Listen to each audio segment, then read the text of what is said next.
Hello, my name is Rebecca and I am an English teacher.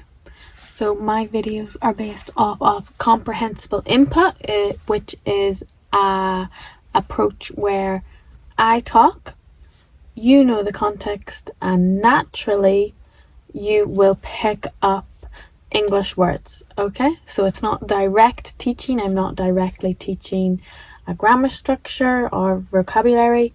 I'm just talking and you're listening and you will pick up some English naturally, okay? So it's the natural way to learn English, which is obviously how you learned your first language as a child. So today's video, I am going to talk about life. I've got some questions and I'm going to answer them. And if you want to answer the questions as well so that you can practice speaking, then that is a good idea. Okay, so I have about 5 questions that I'm going to answer, and the topic is life. Before I begin, I do teach online private lessons 1-to-1, okay, and these lessons are personalized to you, so we talk about what you want to talk about. It's whatever conversation you would like to have. If you'd like to practice your conversation, if you'd like to practice your listening with a native English speaker, judgment free, and no embarrassment, then book a lesson with me. The link is in my bio. Okay, back to the video. First question about life. Where have I lived in life? And what are the biggest differences? Okay, so I've lived in 4 countries. I'm 24 and I've lived in 4 countries. I've lived in Ireland, which is my national country.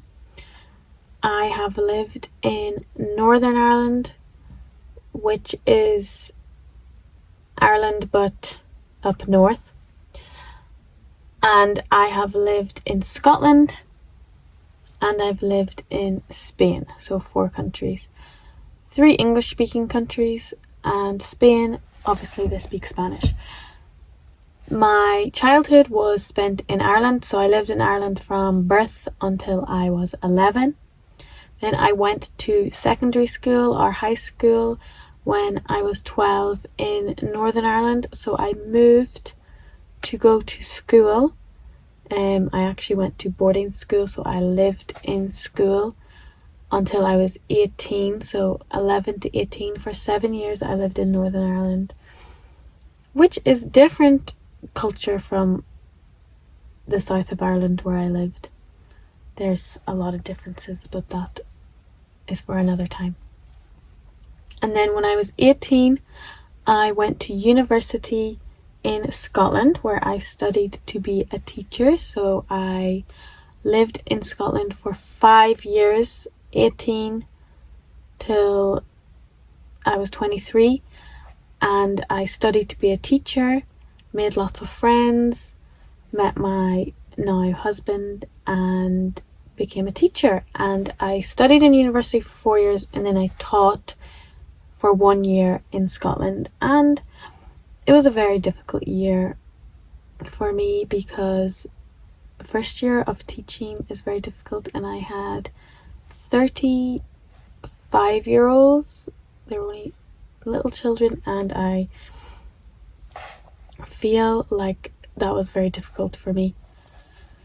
Then I am now living in Spain. Okay, so I've always studied Spanish, I've always studied another language, and I wanted to put it to practice because obviously I always lived in English-speaking country, so I moved to Spain to practice Spanish.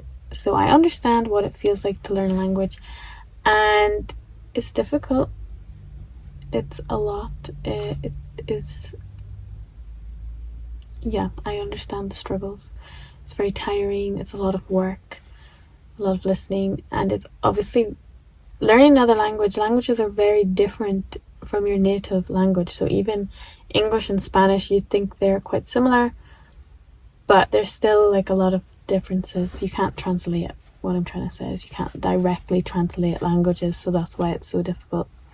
Because your brain naturally wants to translate directly, but it's not always possible. So, and then Spain is very different from Ireland and Scotland because of the weather mainly. It's sunny. In Spain, or in Ireland and Scotland, it is very cold and it rains all the time. Okay, so that's the first question. Where have I lived? What countries? So now you tell me, what countries have you lived in before? Next question, question number 2. What job did I think I was going to have, and what job do I have now? And what jobs have I had? Okay, so work. So growing up during childhood, I thought I was going to probably just work in a shop, a shopkeeper. I think that's always the dream, to be a shopkeeper. You know, just buying and selling, cashier, getting money. That was when I was really young. Then I thought I was going to do something with animals, like a dog walker, or I think definitely like animals. I love animals. And then whenever I was 16, that's when I decided to be a teacher, because my mum is a teacher, so I had inspiration from her. And also I like children and working with young people, so I decided to become a primary school teacher. So my jobs have been teaching and teaching primary school, and now I'm teaching English. Okay, so I'm an English teacher. So those are my 2 jobs. And I never had a part-time job. I never worked in a shop. I never got to live out that dream or work part-time. I've only ever taught. I've only ever been a teacher. Okay, question number 3. Did you have any different hobbies growing up, or join any sports throughout your life? Okay, so I feel like when you're younger, you definitely try every sport and go to every club. So I did that. I think when I was growing up, I went to gymnastics, swimming, tennis, and I didn't do any music because I am not musical at all. So I did loads of sports whenever I was in primary school, when I was really young. And I definitely was very fit and became very fit. I think because I have a twin brother, so we would always do sports together and play together, so it made me really strong. And then that was primary school.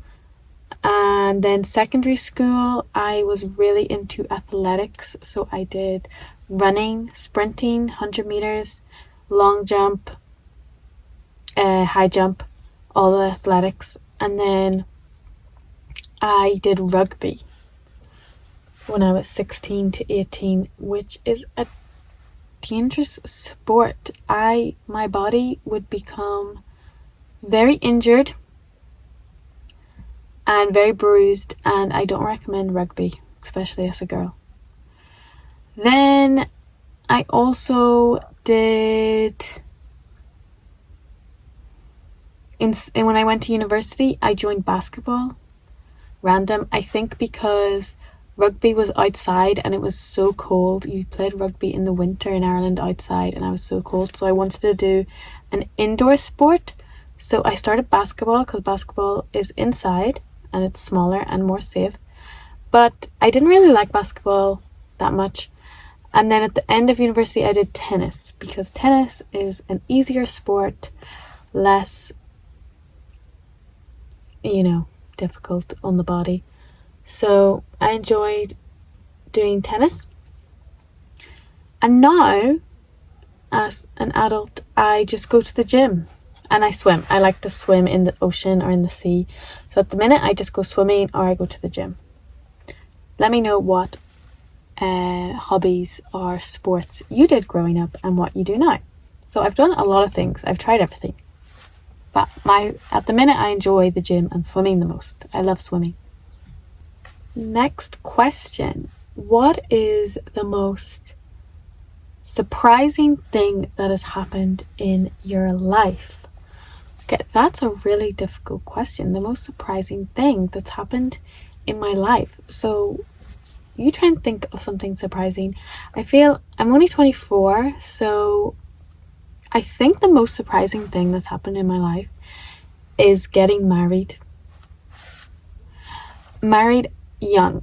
I got married 3 months ago when I was 24 to my husband. We met 4 or 5 years ago in university, so we were together a long time. And I don't know, my wedding day was so fun. I loved it so much. And I got married at my house at home. So that was really special with all my friends. We had 80 people, so less than 100. And I think that's the most surprising thing because it was so amazing. And I just didn't imagine, you imagine your wedding day, but you don't actually imagine it actually happening. And it actually happened 3 months ago. So I think that is the most exciting, surprising thing that's happened in my life because it's such a big deal. You choose one person to be with until you die. Death do us part. So I've chosen my husband and I'm going to be with him forever. That's what I want to do. So that's a big thing in my life. And also I can't think of anything else. I mean, that was the most surprised I've been is when he proposed. But I can't. It's difficult. You think of something. Okay, next question about life. What is the best advice I would give to someone in their teenage years and in their 20s? I can only talk about those ages because I'm not older than 24, so I can't talk about giving advice to someone in their 30s or 40s. But my best life advice. My best advice as a teenager is to enjoy life. So do everything. Be friends with everyone. If there's a party, go to the party. If there is an event, go to the event. Take life, this is a phrase in English. Take life by the horns. Take life by the horns. And enjoy life. If someone asks you to do something, say yes. Say yes. That's my advice. So if you're a teenager or younger, my advice is to say yes to things. You never know who you're going to meet. And also, if you do say yes to things, to enjoy it. I think in life, it's a choice to enjoy it or not life. It's a choice to enjoy a situation or not. So if you go to a concert, I think it's your choice if you want to have a good time or not. I think when I was younger, I'd go to a festival or a concert and someone would be like, oh, that was so bad. It's like you choose to enjoy it. Choose to have a good time. So you have to be in the mindset to be like, this is going to be fun and I'm going to enjoy it. So that's my life advice, is to enjoy life, to say yes to things, and to meet up with people, do things. Same in my 20s. My advice in my 20s is to not stress about the small things. Don't be stressed about who likes you or what people think of you in your job. I think just do you. No one's really thinking about you. And be happy. Enjoy what you have, and don't worry about people judging you. I mean, that's hard because you always think, oh, what do people think about me? But try and not let other people's thoughts bother you. My last question is, what are my hopes for the future, or what are your hopes for the future? So in the future, well, my plan last year was to go to Spain, so I did that. Going to Spain, so I'm in Spain at the minute. My hopes for the future is to move back to Scotland or Ireland, I don't know which. Keep on teaching and buy a house. My dream is probably to buy a house in the countryside. I want to live in the countryside because that's where I grew up, with fields and animals, not in the city. I don't like cities very much. I don't like towns. I like space. But it's very expensive to live in the countryside. It's more expensive, so, or to even buy a house. I don't know when I'll be able to buy a house. Someday.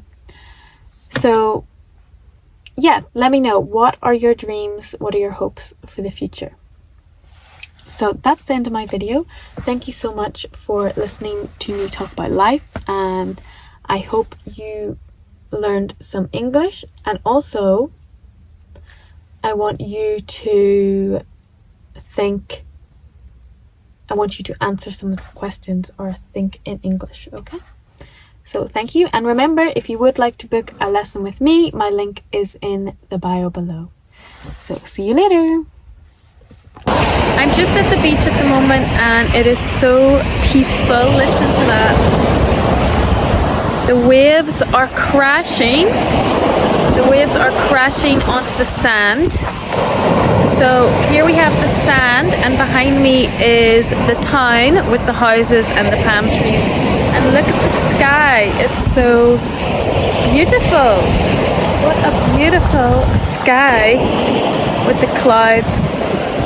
And I like to come out to the ocean and relax, listen to the waves, go for a walk and just think. So I just thought I'd show you the beach and how beautiful it is.